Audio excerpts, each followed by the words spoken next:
à vous et bienvenue dans le 207e épisode de votre podcast Le Buller, le podcast qui va vous donner envie de lire de la bande dessinée. Le Buller vous propose toutes les 2 semaines de retrouver en une vingtaine de minutes 7 albums de bande dessinée qui viennent de sortir en librairie et que je prendrai le soin de vous présenter. Dans une première partie, je vous parlerai de mon gros coup de cœur du moment et dans la seconde, je reviendrai sur 6 autres albums qui ont retenu mon attention et sur lesquels vous pouvez aussi vous précipiter. Au sommaire de ce nouvel épisode, je commencerai par vous parler en détail de l'album Histoire de la mer, titre captivant que l'on doit au scénario de Mats sous la supervision des chercheurs de la Sorbonne qui coéditent ce projet, un dessin de Jörg Maillet et c'est sorti aux arènes BD. Dans l'ordre, la seconde partie sera consacrée aux 6 albums suivants, la sortie de l'album Ces lignes qui tracent mon corps, que l'on doit à l'autrice d'origine iranienne Mansoureh Kamari, qui nous parle ici de son rapport au corps dans un ouvrage publié chez Casterman. Je parlerai ensuite de l'album Une obsession, projet autobiographique de Nin Antico, où elle parle ici de sa relation au désir dans un album paru chez Dargaud dans la collection Charivari. Avec le piano de Leipzig, l'auteur d'origine cambodgienne Tian nous entraîne entre son pays et la RDA pour nous raconter l'histoire d'une pianiste au temps de la guerre froide, un album publié chez Gallimard. Il sera temps ensuite de découvrir Hazara Blues, autre titre où il est question de la vie entre Iran et en Afghanistan pour la minorité hazarane à laquelle appartient le scénariste Reza Saibdad qui confie son histoire au talentueux Yann Damzin pour un album sorti chez Sarbacane. Je vous présenterai aussi Pour adultes avec réserve, second tome de Contrapasso, thriller qui nous plonge dans l'Espagne franquiste que l'on doit à Teresa Valero et aux éditions Dupuis dans la collection Air Noir. Enfin, je terminerai par la réédition du premier tome de Contrapasso, un titre baptisé Les enfants des autres, toujours signé Teresa Valero, qui retrouve le chemin des librairies au sein de la collection Air Noir des éditions Dupuis, 6 albums qui, comme vous l'aurez compris, sont des titres de grande qualité que j'ai adoré découvrir. Voilà pour le sommaire de cet épisode copieux, un épisode que vous pouvez prolonger sur Instagram en découvrant en images ces différents titres, mais vous en découvrirez bien d'autres encore parmi les albums bonus. Sachez que si vous m'écoutez depuis Spotify, vous pouvez vous précipiter sur l'application pour vous abonner si ce n'est pas encore fait, mais aussi voter pour votre album préféré parmi les 7 présentés ici. Il me reste à vous souhaiter une très bonne écoute, de belles découvertes et je l'espère aussi, de très bonnes futures lectures.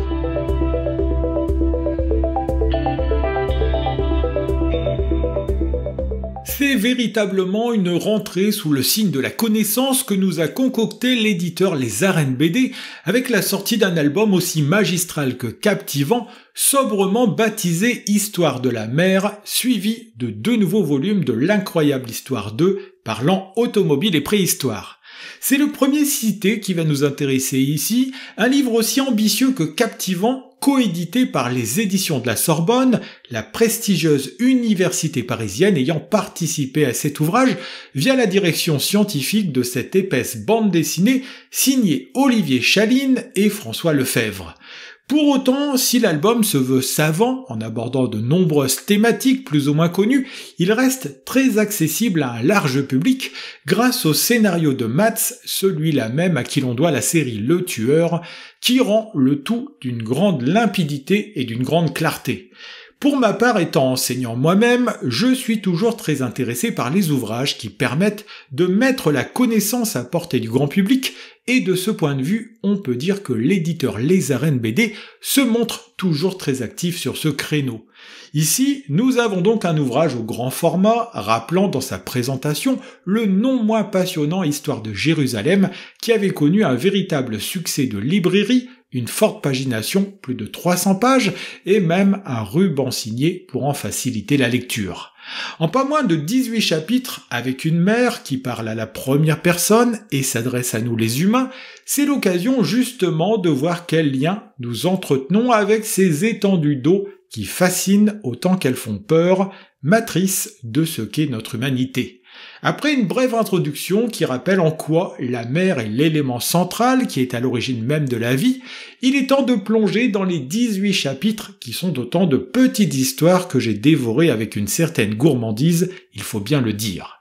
C'est avec une femme que nous démarrons l'aventure, la pharaon Hatshepsut, qui régna en 1472 avant Jésus-Christ, un personnage charismatique et fort qui envoya sa flotte vers le légendaire pays de Punt pour ce qui sera la première navigation commerciale clairement identifiée.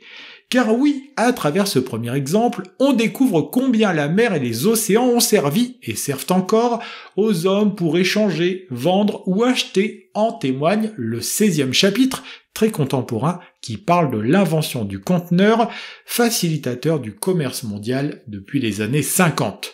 Dans le second chapitre, on découvre quel rôle a joué la mer dans la naissance de la République athénienne, à une époque où les rameurs vont obtenir les mêmes droits que la classe supérieure après avoir fait preuve de bravoure sur les flots. La guerre est l'autre grande affaire qui se déroule sur les mers, en plus des actes isolés, comme ceux que l'on doit aux pirates, la mer va servir d'éléments qui vont permettre aux peuples ou tribus d'aller conquérir les territoires voisins ou éloignés pour agrandir les leurs. À ce titre, la mer joue d'ailleurs parfois un rôle actif et peut se montrer capricieuse. Ce sera le cas lors de l'invasion mongole sur le Japon menée par Kubilai Khan au XIIIe siècle. Les samouraïs moins nombreux devront leur salut d'une mer tempétueuse qui repoussera les navires mongols. De Magellan au mystérieux Zheng He, en passant par Jeanne Barré, première femme à avoir fait le tour du monde en compagnie de Bougainville, grimée sous les traits d'un homme, nombreuses sont les grandes figures qui ont fait de la mer leur élément et en ont tiré gloire et célébrité à travers le temps. C'est ainsi que l'on se promène d'une histoire à une autre avec un certain plaisir, il faut bien le dire, le dessin de Jörg Maillet participant grandement à ce même plaisir en proposant un graphisme simple et clair qui permet une lecture des plus faciles. Certaines planches ou certaines cases sont de toute beauté, mettant en image ici un bateau qui vogue sur les flots sur soleil couchant, plus loin les fonds marins ou encore les îles luxuriantes que découvraient à l'époque les marins qui partaient à l'aventure. Cette mer que l'homme a tenté de dompter à travers le temps n'est en réalité à personne, on a beau y décider des frontières invisibles, comme elle aime nous le rappeler, elle ne nous appartient pas. D'ailleurs, nous ne la connaissons pas encore intégralement, car ces fonds marins restent encore largement méconnus. Cette même mer se montre aussi du côté de la maison de la BD à Blois jusqu'au 31 octobre prochain, où ce sera l'occasion de découvrir le travail du quatuor à l'origine de ce projet au sein d'une exposition gratuite qui vous donnera peut-être envie de vous précipiter sur cet album. Pour ma part, ce fut un gros coup de cœur, l'occasion de découvrir de nombreux aspects de notre rapport à la mer dans un titre agréable à découvrir, sorti le 28 août dernier en librairie, que je recommande chaudement, bien évidemment.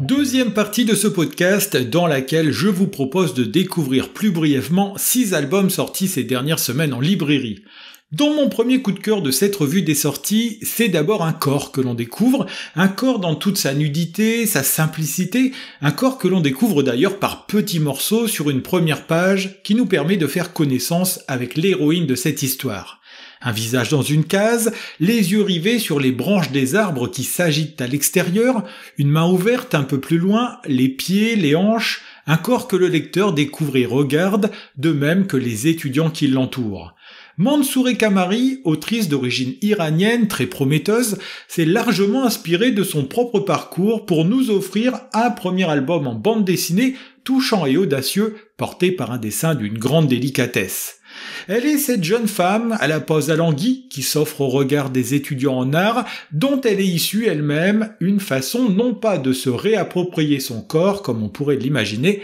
mais d'en faire plutôt ce qu'elle veut. Toute jeune, elle a rapidement senti qu'il y avait pour les femmes un véritable enjeu autour de la question du corps, ce corps qu'il faut cacher, objet de convoitise et de désir chez les hommes brutaux et violents envers les femmes.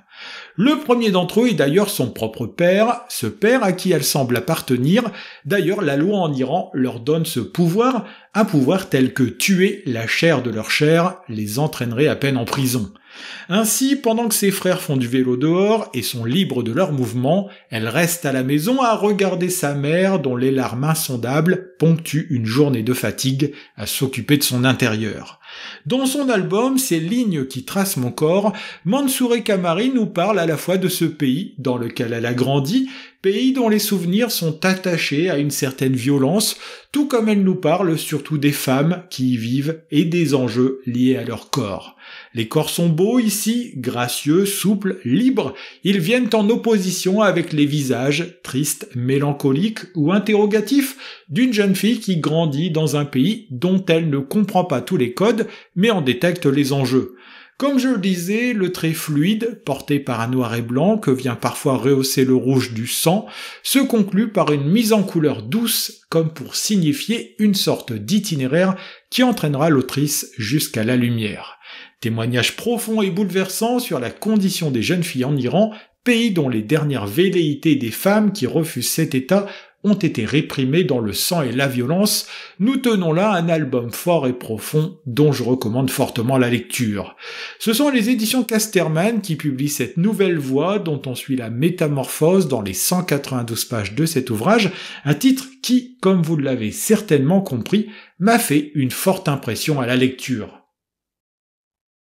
Après Madones et Putains, sorti en janvier 2023, que je n'avais pas manqué de présenter, l'autrice Ninantico continue de faire des femmes son sujet avec son nouveau venu en librairie baptisé Une obsession et paru le 12 septembre dernier. Pour être plus précis, elle fait d'elle-même le sujet de ce nouvel ouvrage, une autobiographie dans laquelle elle analyse la naissance de son désir de plaire en interrogeant la part de conditionnement qu'il y a derrière. C'est donc sur une suite de souvenirs qu'elle nous propose de glisser, telle une gondole sur les canaux de Venise, Venise qui va servir de fil rouge, permettant ainsi de jouer avec les masques derrière lesquels on peut aussi chercher à se cacher.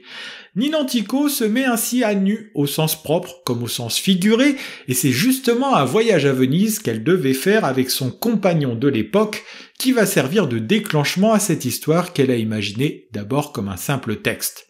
L'autrice nous prend par la main et nous fait découvrir quel enfant, puis quelle adolescente elle a été, avant d'être cette femme qui fait de la sexualité un thème récurrent dans ses ouvrages, tout cela sous un angle féministe. On la découvre en vacances en Italie, déjà, pays où elle y a ses racines, adolescente qui s'ennuie et qui découvre le pouvoir que peut avoir son corps sur les hommes en compagnie de sa cousine V, nous avons ici juste l'initiale, qui est plus âgée qu'elle. À l'époque, elle aime passer son temps à regarder les garçons et dès l'adolescence, elle aime sortir avec eux en se plaisant à faire danser sa langue contre la leur, le tout dans une symphonie de caresses. Ménine ne va pas plus loin et elle attend finalement l'âge de 18 ans pour avoir ses premières relations, peu satisfaisantes, bien souvent, avec une véritable difficulté pour elle à atteindre l'orgasme. C'est en puisant dans les souvenirs d'enfance qu'elle apporte des réponses à cette difficulté à lâcher complètement prise dans un épisode qu'elle tente de bien comprendre en compagnie d'un garçon déjà majeur alors qu'elle a à peine 8 ans. Il y a beaucoup de franchise dans le travail que propose Ninantico ici, un album dont la Ève, présente sur la couverture, coupée en moitié, a déjà croqué la pomme et nous regarde fixement derrière le loup qui masque en partie son visage. Le trait sensuel et charbonneux, parfois, au noir et blanc, accompagne ces histoires personnelles qui, mises bout à bout, dessinent la cartographie intime de la naissance du désir et de son apprivoisement une fois devenu adulte. Une obsession est véritablement un album que j'ai trouvé captivant et très intéressant à lire, un ouvrage édité chez Dargaud dans la collection Charivari que je recommande plus que chaudement. Avec le piano de Leipzig, l'auteur d'origine cambodgienne Tian nous entraîne entre son pays de naissance et l'ex-Allemagne de l'Est pour une histoire qui nous plonge à un moment où le monde est coupé en deux. En effet, en 1965, en pleine guerre froide, le Cambodge et l'Allemagne de l'Est, que l'on appelle aussi la RDA, font partie du même camp, celui des pays communistes, et cette situation va profiter à une jeune adolescente qui s'appelle Dani. La demoiselle a au moins 2 raisons de vouloir quitter son pays pour l'Europe. La première, c'est qu'elle est une prodige du piano et qu'en Allemagne, elle pourra mieux y développer son talent. La seconde, c'est de fuir un père violent au quotidien. Ainsi, après une dizaine de pages, c'est sur un lit d'hôpital à Leipzig que nous la retrouvons, Dany n'a pas grand-chose, une mauvaise angine, mais pour l'entourer, on retrouve déjà sa professeure de piano qui s'appelle Ruth et des camarades Khmer, dont le jeune Rota, avec qui elle deviendra amie. Pour la jeune et appliquée Dany, la plus grande difficulté consiste en l'apprentissage de la langue allemande, de même que l'éloignement avec son petit ami Sok qui, lui, est parti étudier aux États-Unis, l'ennemi à l'époque pour le monde communiste. Heureusement, entre la bienveillance de Ruth, sa professeure, qui va savoir l'encadrer et la motiver, et la présence de ses amis, dont sa colocataire Shanti, la vie s'organise pour elle de la meilleure des façons possibles, bien que l'éloignement du pays reste malgré tout un lourd fardeau. Avec intelligence, pour ouvrir chaque chapitre, Liane nous donne des éléments de contexte sur une période pour le moins complexe, entre guerre froide, séparation de Berlin en deux zones, influence de Leipzig, ou encore arrivée au pouvoir de ceux que l'on appelle les Khmers rouges, emmenés par Pol Pot. Car c'est aussi cela qui se joue dans cet album, la tentation de rentrer définitivement au pays, dans un pays secoué par un régime tyrannique dont on ignore totalement les actes barbares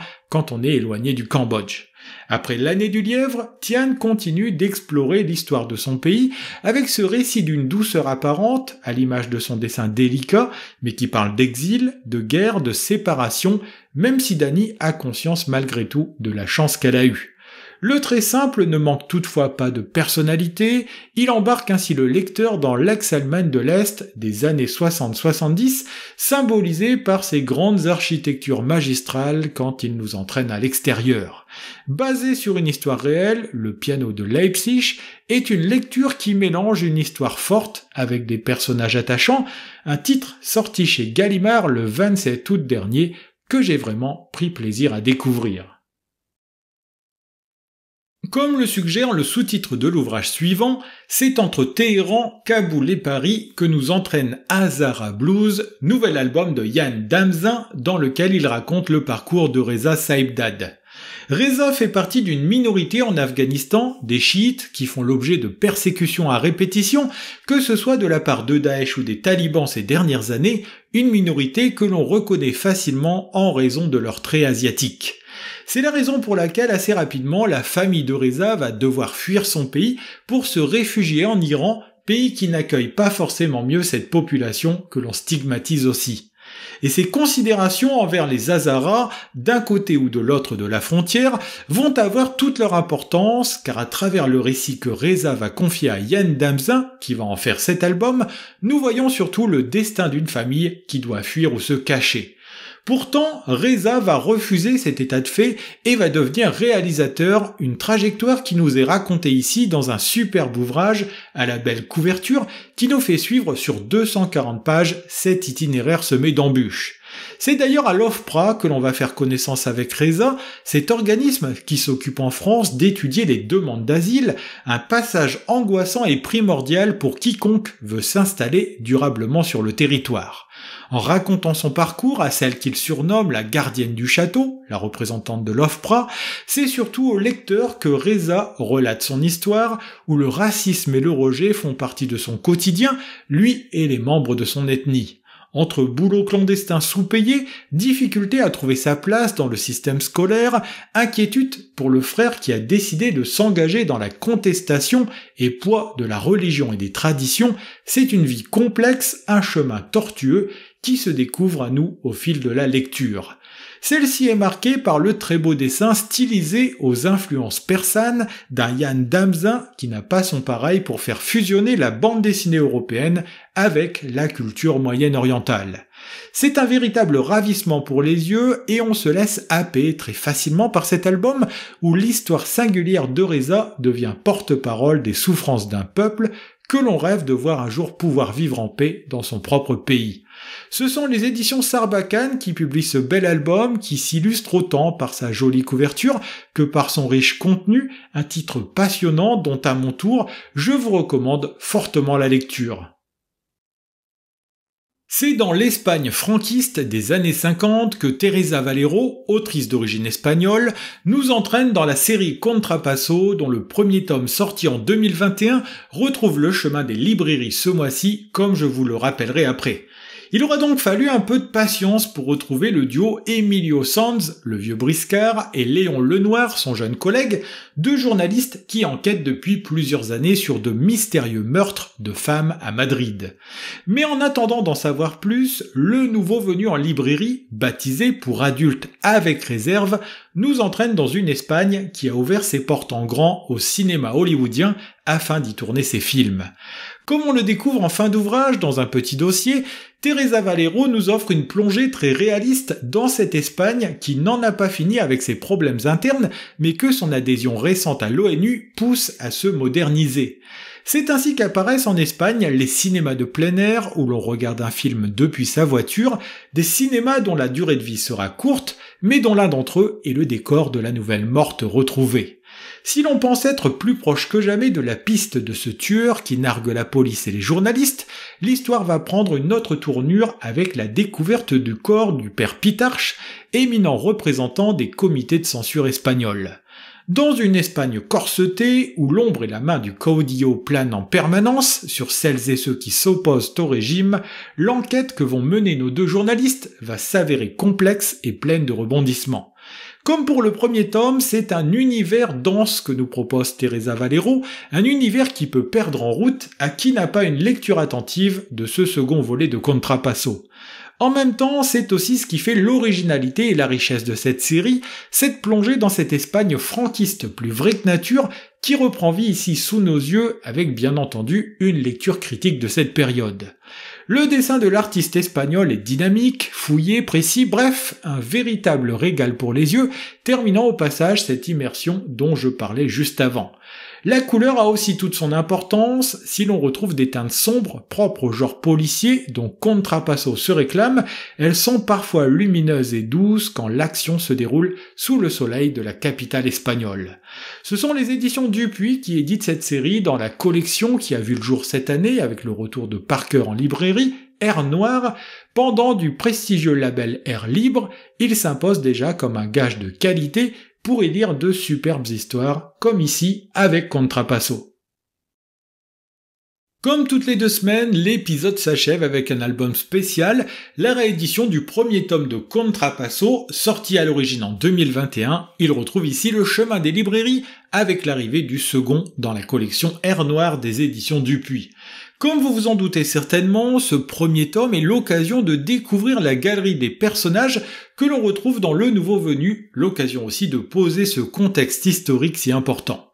Comme je le disais précédemment, c'est dans l'Espagne franquiste du siècle dernier que nous entraîne ce thriller qui développe une galerie de personnages forts et attachants emmenés par un duo de journalistes aux opinions politiques fort différentes. Le vieux briscard à la moustache s'appelle Emilio Sanz, journaliste à l'ancienne, phalangiste revendiqué, cantonné à la rubrique des faits divers pour laquelle il n'hésite pas à donner de sa personne en enquêtant sur le terrain. Il va être ici épaulé par un certain Léon Lenoir, originaire de la France, comme le suggère son nom et son surnom, Gabacho, lui dont l'enquête va le mener jusqu'à un hôpital psychiatrique pour femmes dirigé par l'étrange docteur Sarob. Il faut dire que les femmes sont au cœur des aventures qui vont mobiliser les deux journalistes. Ici tout commence avec un corps féminin retrouvé dans un parc, mis en scène pour rendre ce meurtre encore plus sordide. D'ailleurs, ce n'est pas le premier corps que l'on retrouve dans la ville de Madrid, tout porte à croire que depuis quelque temps, un tueur en série s'en prend aux femmes et prend un malin plaisir à mettre les policiers et les journalistes au défi de mettre la main dessus.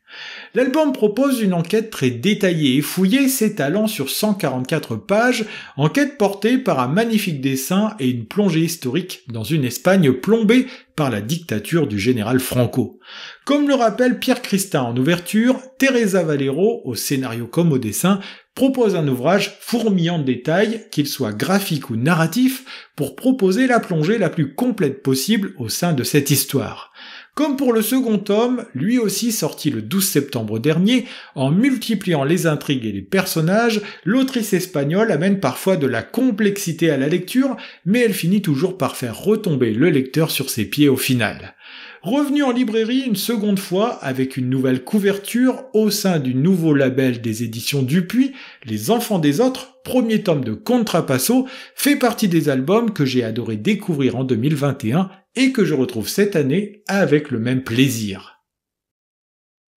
Ainsi se termine ce 207e épisode de votre podcast Le Buller, un épisode consacré dans sa première partie à Histoire de la mer, album signé Mats pour le scénario et Jörg Maillet pour le dessin, c'est coédité chez Les Arènes BD en collaboration avec les éditions de la Sorbonne dont les chercheurs ont supervisé le titre. J'ai comme toujours pris plaisir à vous préparer et à vous présenter cet épisode. J'en profite pour remercier au passage les différentes maisons d'édition qui m'aident grandement dans cette tâche. Pour que puisse continuer d'exister ce podcast, n'hésitez pas à vous abonner, à laisser une note sur les plateformes de podcast ou encore à en parler autour de vous pour le faire connaître. Le Buller en images, c'est sur Instagram que ça se passe, sur le compte lebuller.podcast. Vous y retrouverez la présentation des 7 albums évoqués aujourd'hui, mais aussi d'autres titres parmi les albums bonus. C'est aussi le lieu idéal pour me contacter et interagir avec moi, et en attendant de vous retrouver le lundi 6 octobre pour un nouvel épisode, je vous souhaite de très bonnes semaines, mais aussi de très bonnes lectures.